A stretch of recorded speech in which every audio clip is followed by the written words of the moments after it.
بسم اللہ الرحمن الرحیم۔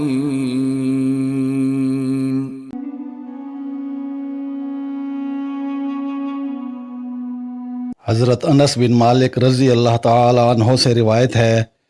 کہ نبی کریم صلی اللہ علیہ وآلہ وسلم نے فرمایا، جو شخص نماز کو بھول جائے تو وہ اسے اسی وقت ادا کرے جب یاد آ جائے، اس کے علاوہ اس کا کوئی کفارہ نہیں ہے۔ حضرت قبیصہ بن وقاص رضی اللہ تعالی عنہ کہتے ہیں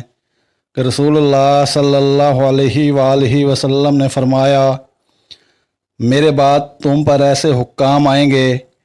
جو نمازوں میں تاخیر کریں گے تو ایسی نمازیں تمہارے لیے باعث اجر ہوں گی جب کہ ان کے لیے وبال ہوں گی، پس تم ان کے ساتھ مل کر پڑھ لیا کرنا جب تک کہ وہ قبلہ رخ ہو کر نمازیں پڑھتے رہیں۔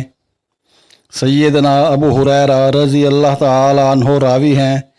کہ نبی صلی اللہ علیہ وآلہ وسلم نے فرمایا، مؤذن کو جہاں تک اس کی آواز جاتی ہے بخش دیا جاتا ہے، اور ہر خشک اور تر چیز اس کے لیے گواہی دیتی ہے، اور جو جماعت میں حاضر ہوتا ہے اس کے لیے 25 نمازوں کا ثواب لکھا جاتا ہے، اور دوسری نماز تک کے مابین کے گناہ معاف کر دیے جاتے ہیں۔ سیدنا انس بن مالک رضی اللہ تعالی عنہ سے روایت ہے،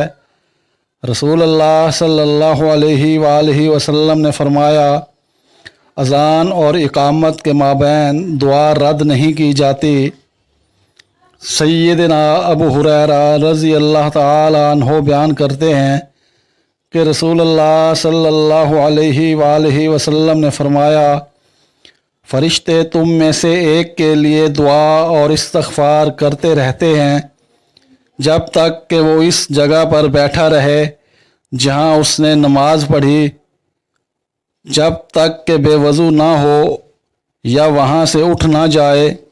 ان کی دعا ہوتی ہے، اللہم اغفر لہ، اللہم ارحمہ، اے اللہ اس کی بخشش فرما، اے اللہ اس پر رحم فرما۔